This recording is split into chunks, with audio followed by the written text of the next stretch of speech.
But after you have two bad games in a row, the next game, you better step up. Almost game time in Minnesota. Rudy will lock your ass down. Mike Green, Richard Jefferson, Tim Legler, and Lisa Salters got you covered. Ernie, thanks. Welcome to Minneapolis, where they love their Timberwolves, who dominated Game 3 to take this 2-1 series lead, quieting an NBA legend. It has really become one of the most heated playoff rivalries in recent years in the NBA. And tonight, a pivotal game in their latest postseason skirmish. It's Game 4 here in this best-of-7 series. And the Joker coming off maybe his worst playoff performance. How will he respond here tonight? Rudy Gobert and the Timberwolves with a defensive clinic in Game 3, looking to win their third consecutive game in this series. It's the Denver Nuggets and the Minnesota Timberwolves. The NBA playoffs presented by Google. And here in Minneapolis, the first round presented by Popeyes. You look at the Western Conference brackets, the Lakers and the Thunder, one win away from advancing to the second round. The Spurs, meanwhile, getting a victory last night on the road to take the lead against the Trailblazers. And good evening, everyone. With Richard Jefferson and Tim Legler, Mike Green on hand, Lisa Salters with us as well. Oh, how a playoff series can turn on a dime. We've seen that in this series. Denver impressive. They win Game 1, go up by 19 points in Game 2, and then it all changed. Timberwolves storm back, they win Game 2, and dominate in Game 3. So here we are in Game 4. All right, Richard, let's start with these Denver Nuggets. It was unbelievable how badly they were outplayed in Game 3. But this team has championship pedigree. What do you look for in their response? Well, you were right. Jokic struggled in the last game. That's what was so surprising about Game 3 for Nikola Jokic.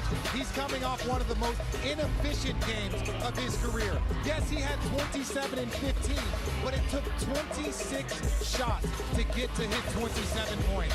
But the one thing we know about greatness is that it answers the call. I expect him to be getting his teammates involved, for him to be rolling downhill and getting easy, efficient buckets. I also expect him to be working in the middle of the floor and to be dominant. That's what they're going to need from Jokic if they're going to square this up 2-2. All right, time for a good hands play brought to you by Allstate. A lot of good hands from Minnesota the other night. A magnificent performance, and maybe the best thing, Legs, was the fact that it was a total team effort. Well, sometimes you see teams that are on a different level in terms of intensity, force, and desperation. Minnesota met the moment in Game 3. Denver fall short of that, and as a result, the floodgates open early and often for the Minnesota Timberwolves. They put their head down and they dominated the paint, dominated the glass, dominated in transition, and 68 points around the rim, with an emphatic finish there by Jaden McDaniels. But it wasn't just the force, it was also the concrete, tangible production. 60 points out of 3 role players, and a lot of hustle stats mixed in there as well. Look at Ayo Dosunmu, just a terrific game, maybe the best game of his life. He was a mid-season acquisition from Chicago. So which role player will shine tonight? Game 4 from Minneapolis coming up next. NBA First Round on ABC is presented by Popeyes. Love that chicken from Popeyes. And in part by Google. This presentation of NBA First Round presented by Popeyes will continue after this message and a word from our ABC stations.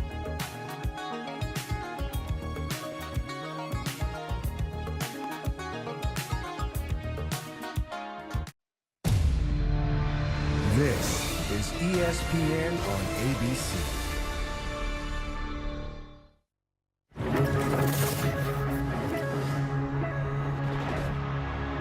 Between these teams, there are no surprises.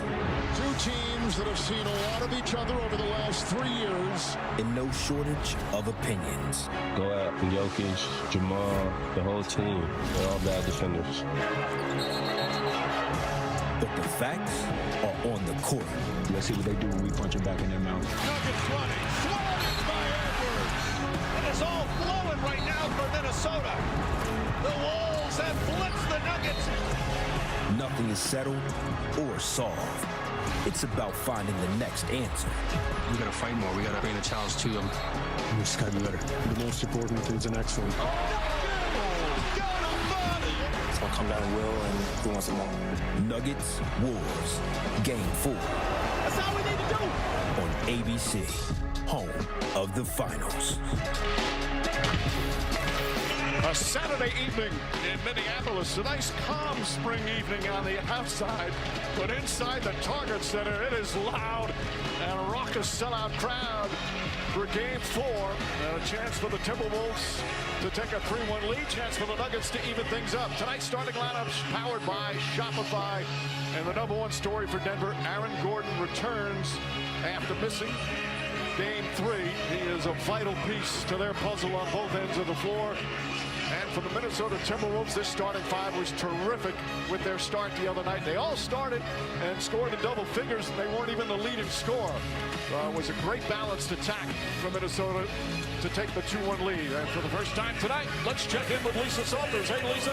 Hey, Mike. Well, David Alderman told us that even though Aaron Gordon may not be 100%, just the fact that he will be on the floor tonight should be huge for the Nuggets on both sides of the ball. After missing Game 3 because of left calf tightness, Gordon was questionable for this game. This was about an hour ago.